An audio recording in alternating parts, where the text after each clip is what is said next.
저번 시간에, 저번 주에 우리 캐다고 독을 컨볼루션 네트워크로 가대 적합을 했었는데요. 컨볼루션 네트워크로 돌렸는데, 다른 어떤 특별한 함수나 그런 거를 적용하지 않고 컨볼루션 레이어하고 플리 레이어만 했을 때 결과치가 다음과 같이 오버피팅 결과치가 나왔는데요. 트레이닝하고 발리데이션 어큐러시 값에서 볼 수 있듯이 계속 트레이닝 값은 올라가고 있고 어큐러시가 올라가고 있는 반면 발리데이션 값은 일정하게 유지되고 있습니다. 그리고 로스 값을 보면은 트레이닝 값은 점점 로스 값이 떨어지고 있는데 발리데이션 값은 로스 값이 점점 올라가고 있습니다. 이걸로 보면 알 수 있듯이 오버피팅인 과대 적합이 일어나고 있다는 걸 알 수 있는데요. 이전 시간에 학습 결과가 나왔던 이런 오버피팅을 막기 위해 이번 주 강의에서는 이미지 데이터 제너레이터 함수를 사용하고 있습니다. 일전에 스터디에서 다른 분이 말씀해 주셨는데요. 데이터가 너무 많아서 한 번에 데이터를 다 읽어드릴 수가 없을 때 이미지 제너레이터를 사용하면 디렉토리에서 필요한 만큼만 리턴해 주기 때문에 메모리를 효율적으로 사용할 수 있다고 했는데요. 이 강의에서도 메모리의 효율성을 장점을 들고 있습니다. 그리고 데이터 세트를 처리할 때 다양한 확장으로 실험하고 싶은 경우에도 데이터는 덮어 쓰지 않습니다. 이 라이브러리가 메모리에 로드시켜서 메모리만 이렇게 이미지를 처리하고 신경망의 훈련 세트에 흘려 학습시킨다고 하는데요. 이것은 데이터에 영향을 주지 않기 때문에 최근 선호되는 방법이라고 합니다. 데이터에서 다시 실험할 필요가 없으니까요. 그리고 거기에 또 편리하고 빠르기까지 하고 필요한 메모리가 급증하지도 않고요. 그리고 많은 이미지를 또 만들 수는 있지만 그 이미지 전체를 원래 이미지로 저장할 수 없는 점이 있습니다. 왜냐하면 디스크에 있는 이미지는 원래 그대로 있고 메모리로 올라가서 작업을 하기 때문입니다. 이번 주는 이런 특징이 있는 이미지 확장에 대해서 이미지 오그멘테이션에 대해서 알아보는데요. 다들 아시겠지만은 이런 과대적합은 훈련 세트의 수가 적어서라기보다는 훈련 샘플 수가 뉴런 네트워크의 복잡도에 대비해서 적을 때 발생하잖아요.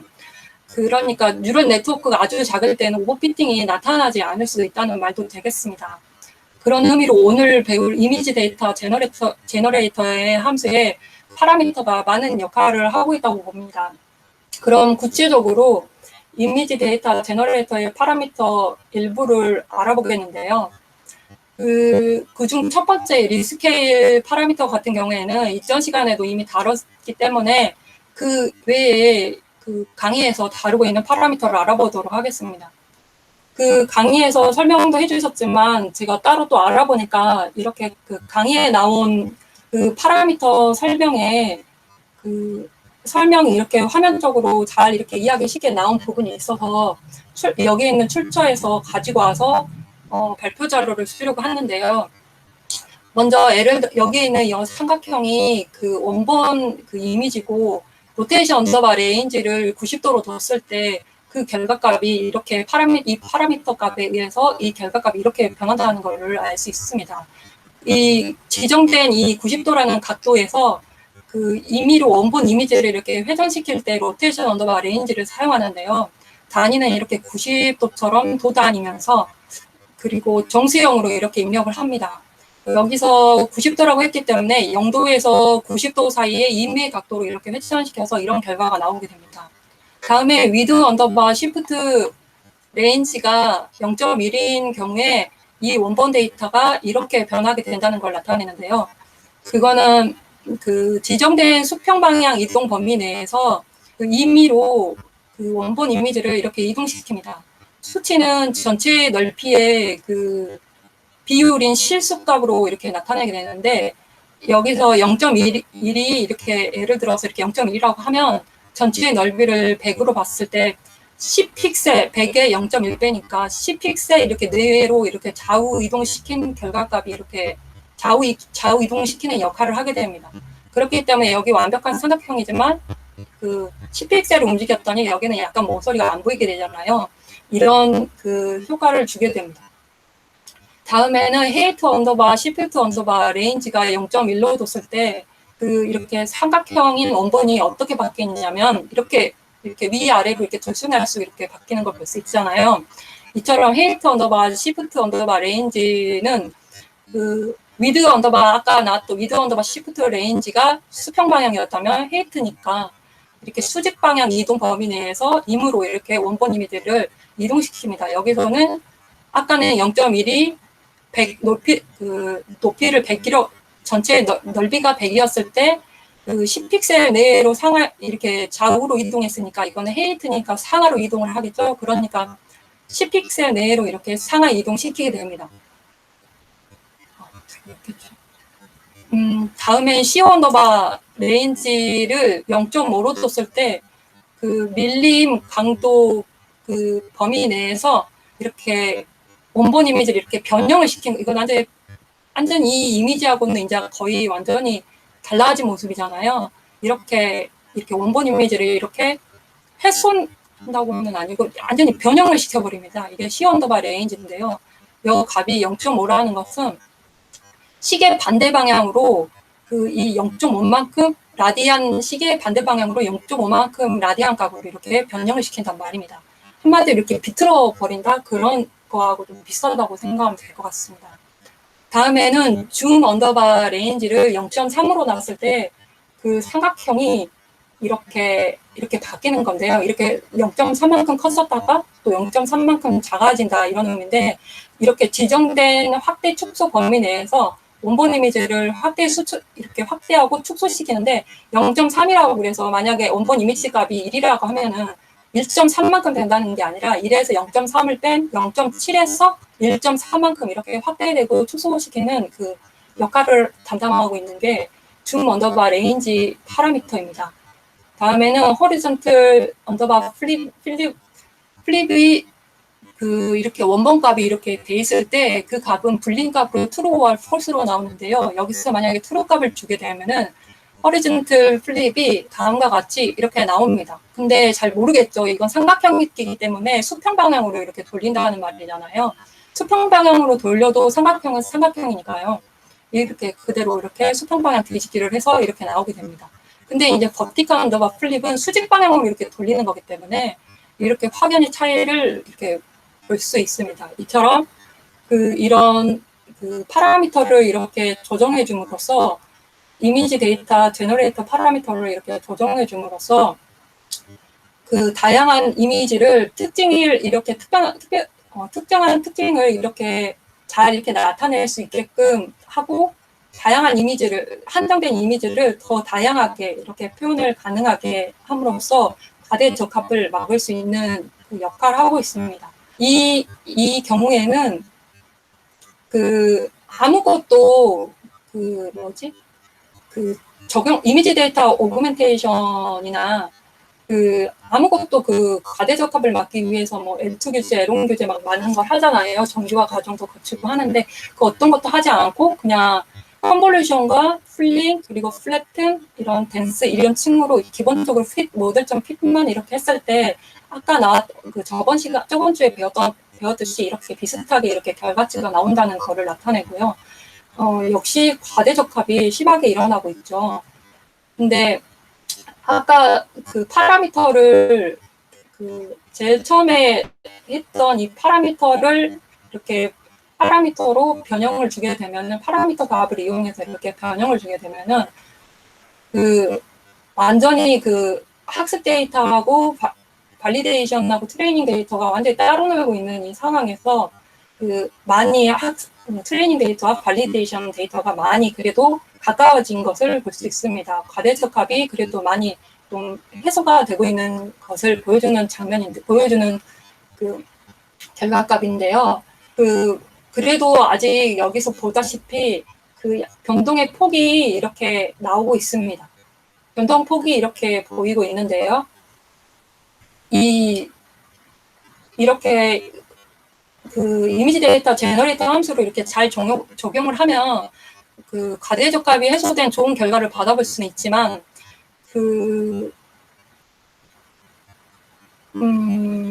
받아볼 수는 있지만 그런다고 해서 이 파라미터 값을 아무렇게나 이렇게 줘버리면은 여기서는 그래도 파라미터 값을 잘 적용했을 때지만 예를 들어서 엠리스트의 경우에는 막 10도를 넘어가는 파라미터 값을 우리가 막 설정해 줘버리면은 위에서 설명은 안 드렸지만 필 언더바 모드라고 이따가 퀴즈 문제에 나올 건데 이런 필 언더바 모드 값에 이렇게 영향을 줘버려서 주는 그 범위가 너무 커져버려가지고 성능이 더 안 좋아질 수도 있다고 합니다. 따라서 앞서 설명드린 이미지 데이터 제너레이터 함수의 하이퍼 파라미터의 중요성은 참 크다고 볼 수 있습니다.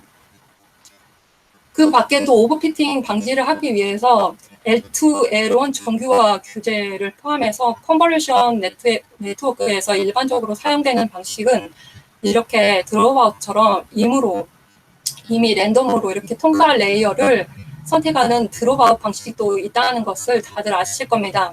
드롭아웃은 그 개념적으로는 이해하기 쉬운데요. 그 신기억망 모델이 복잡해질 때 가중치 이렇게 감소만으로는 어려운데 드롭아웃 이 드롭아웃 기법을 이용해서 그 뉴런에 연결하는 것을 이렇게 랜덤으로 그 삭제하는 것입니다. 훈련할 때 그 랜덤으로 그 뉴런을 골라 삭제해서 신호를 이렇게 전달하지 않게 하는 건데 또 테스트할 때는 모든 뉴런을 또 사용하는 방식이기도 한다고 합니다. 여기 출처에서 그림은 떠났는데요. 랜덤 값이라고 그래서 이렇게 보면은 이렇게 임의로 이렇게 거의 이렇게 많이 잘렸잖아요. 그러니까 어떻게 보면 제가 이게 그래서 이게 참 잘 설명이 됐다고 해서 이 그림을 여기 출처에서 참고했고요. 더 드롭아웃에 대해서 알고 싶은 분은 여기 사이트에서 잘 드롭아웃에 대해서 또 설명하고 계시는 분이 있더라고요. 그래서 여기 부분 가서 한번 들어보시면은 드롭아웃에 대해서 더 잘 알 수 있을 것 같습니다. 그리고 이 드롭아웃을 이제 적용하고 났더니 그 이미지 데이터 그 제너레이터 그 함수만 이렇게 사용했을 때는 이렇게 그래도 그 전보다는 과대적합 오버피팅이 많이 줄어들었지만 그래도 이렇게 진동 폭이 이렇게 나타나잖아요. 근데 이렇게 드롭아웃을 적용하게 되면은 그 진동 폭마저도 많이 줄어들면서 이렇게 많이 그 과대적합이 거의 해소된 것을 이렇게 확인할 수 있습니다.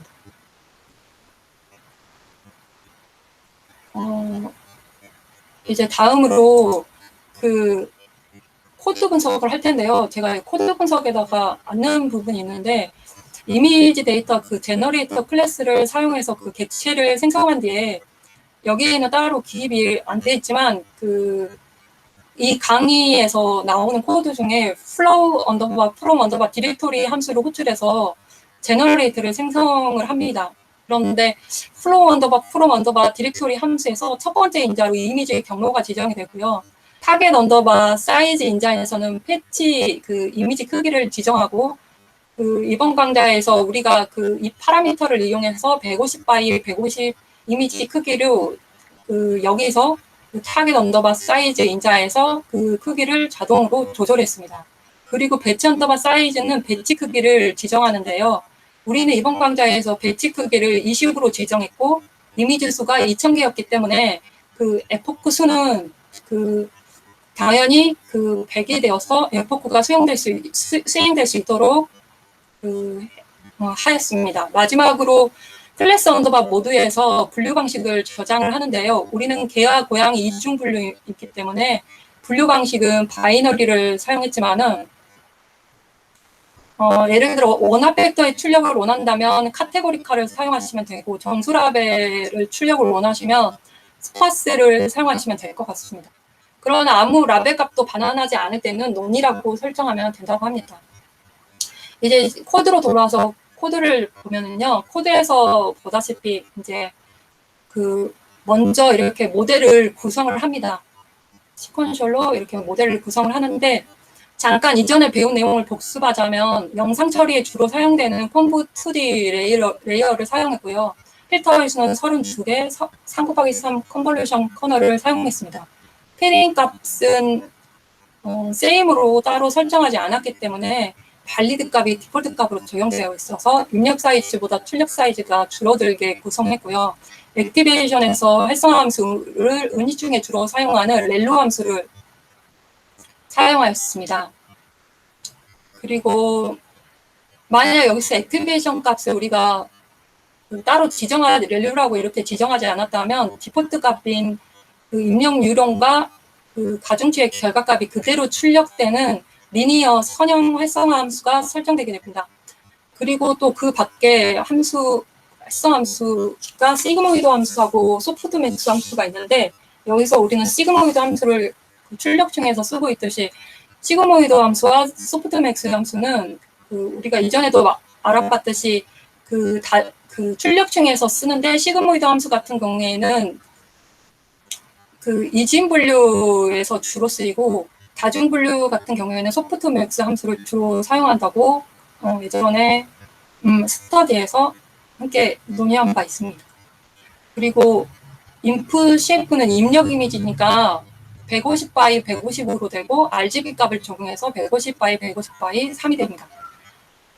다음으로 특성 데이터를 강조하거나 다운 샘플링을 수행하는 맥스플링 레이어층이 있는데요. 이렇게 그 CNN에서 컨볼루션 레이어나 맥스플링 레이어를 반복적으로 거치면서 주요 특징만 이렇게 추출돼서 그 주요 특징은 전 결합층에 전달되어 학습이 되는데 컨볼루션 레이어나 맥스플링 레이어에서 주로 2차원 자료를 이렇게 다루지만은 전 결합층에 전달하기 위해서는 1차원 자료로 바꿔주기 위해서 우리는 플래튼 레이어를 이렇게 거치게 됩니다. 그리고 CNN에서 컨볼루션 레이어나 맥스플링 레이어를 반복적으로 거치면 주요 특징을 추출하게 되고 주요 특징만 이렇게 추출하게 되고 추출된 주요 특징은 전 결합층에 이렇게 전달되어 학습됩니다. 컨볼루션 레이어나 맥스플링 레이어는 주로 2차원이 많으니까 1차원으로 바꿔줘야 하기 때문입니다. 그리고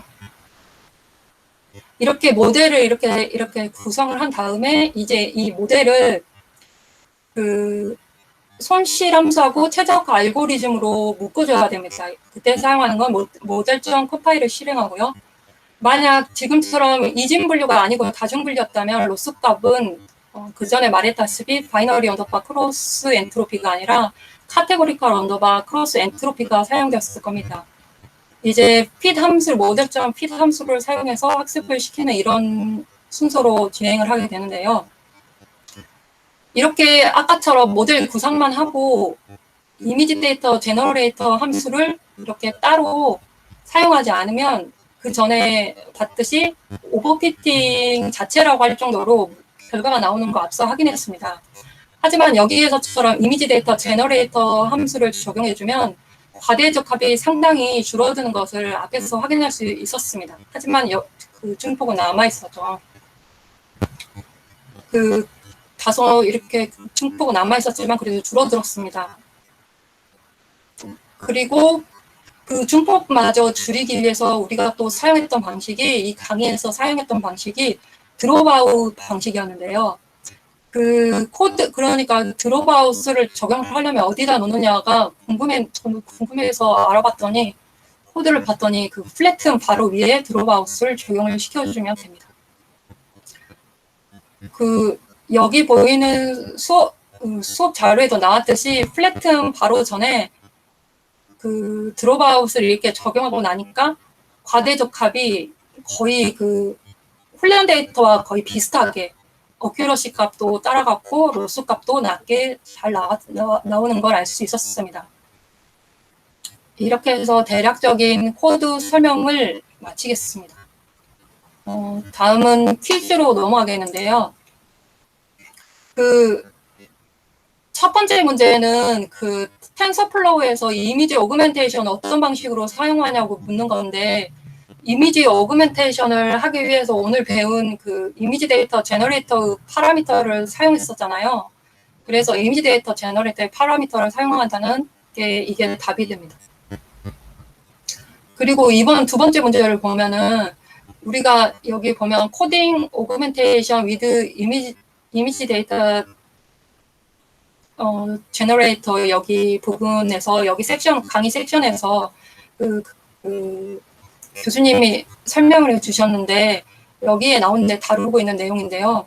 왼손을 들고 있는 이 이미지로 오른손을 들고 있는 이미지까지 수반할 수 있는 것은 이미지 데이터 제너레이터의 호리전틀 언더바 플립 파라미터를 사용해서 가능하다고 했습니다. 마찬가지로 조금 약간 바꿔서 만약에 사람의 왼쪽 얼굴로 오른쪽 얼굴을 어떻게 학습을 해서 분류를 할 수가 있느냐, 그것도 같은 맥락으로 호리전틀 플립 파라미터를 사용하면 된다는 말입니다.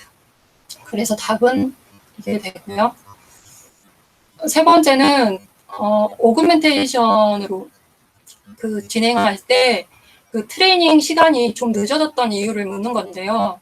이거는 adding augmentation to cat and dog, cat vs dog 섹션에서 다룬 내용으로 이것은 다양한 이미지에 프로세싱이 영향을 준 까닭이라고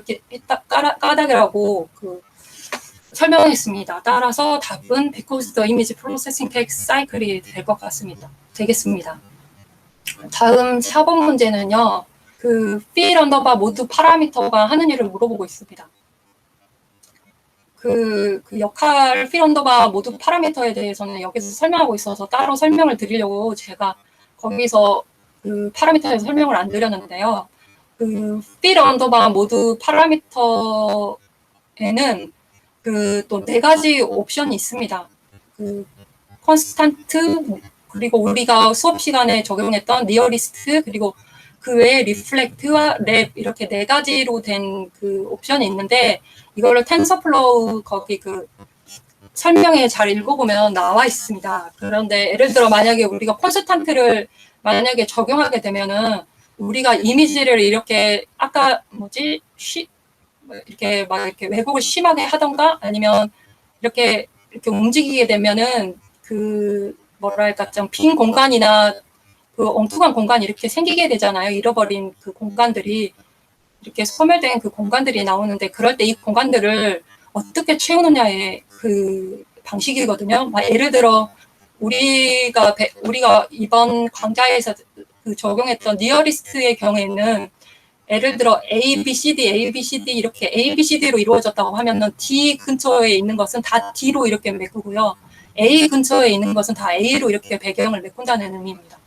만약에 A, B, C, D가 콘스탄트로 우리가 field 언더바 모드를 콘스탄트로 두고 CVAL, 그러니까 발음 좀 그래서 CVAL이라고 읽겠습니다. CVAL을 예를 들면 K로 놓게 되면 A, B, C, D 근처에 있는 값은 다 K로 무조건 다 이렇게 메꿔지는 게 콘스탄트고요. 예를 들어 리플렉트라고 이렇게 반사로 이렇게 하게 되면은 A, B, C, D 하게 되면은 A, B, C, D, D에서 또 D, C, B, A, B, C, D, B 이렇게 D, C, B, A, A, B, C, D, D, C, B, A 이렇게 가고 A에서는 A, B, C, D, C, B, A 이렇게 가는 게 리플렉트, field 언더바 모드의 리플렉트를 적용했을 때 방식이고요.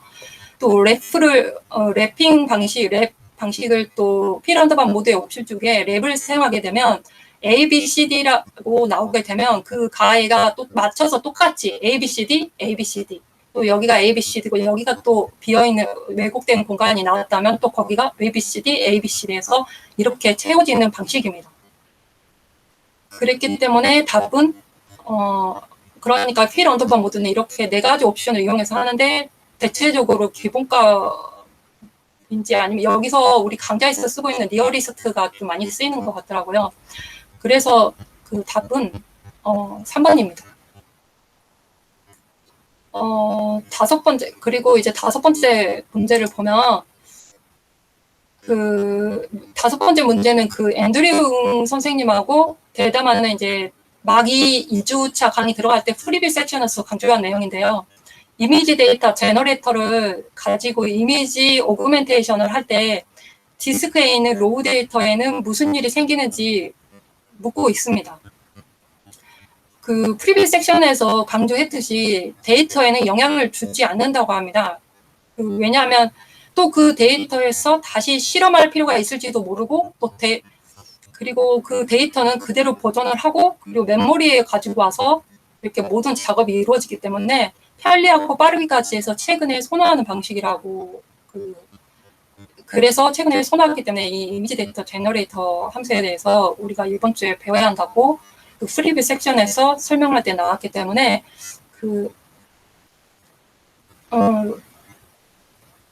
아무것도 일어나지 않고 모든 오그멘테이션은 메모리에서 이루어진다는 답이 정답이 됩니다. 여섯 번째 문제는 이제 이미지 오그멘테이션이 그 오버피팅을 해결하는 방식을 묻고 있습니다.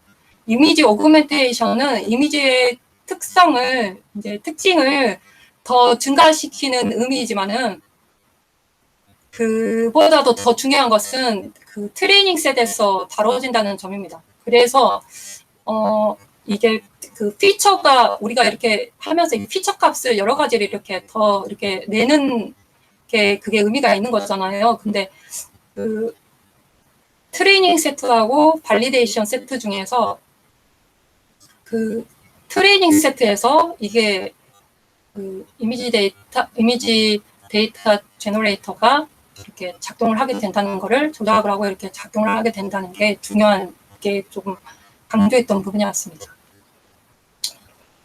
다음 7번째 문제는 그 3번째 문제를 이제 그대로 이제 패러프레이징한 문제있거든요. 이미지 오그멘테이션을 사용할 때 트레이닝이 느려지잖아요. 그 이유에 대해서 3번에서 물었는데 이번에는 더 느려진다. 이게 답이 됩니다. 앞서 설명드렸으니까 넘어가겠습니다. 8번은 이거는 뭐 당연한 말인데요. 이미지 오그멘테이션을 효과적으로 사용한다는 것은 트레이닝을 위한 더 큰 데이터셋을 시뮬레이트 한다는 당연한 말입니다. 그래서 정답은 true가 됩니다. 잘 됐는지 모르겠어요. 여보세요? 네, 됐나요? 수고하셨습니다. 네, 네, 자료를 아주 많이 준비해 주셔서 다양한 이야기를 자료가 보였어. 다행이다. 감사합니다. 네, 혹시 궁금한 점 있으시면 질문 있으시면 해주시죠.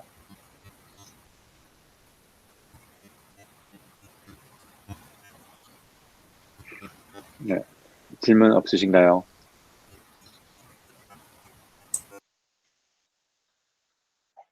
네, 아까 드롭아웃이 나왔는데요. 원래 드롭아웃 그 그림에 설명해 주신 대로 훈련할 때 일부 뉴런을 꺼서 과대적 합을 막고 그다음에 이제 실제로 저희가 프리딕션 할 때, 뭐 추론할 때는 뉴런을 다 켜서 이렇게 사용을 하게 됩니다.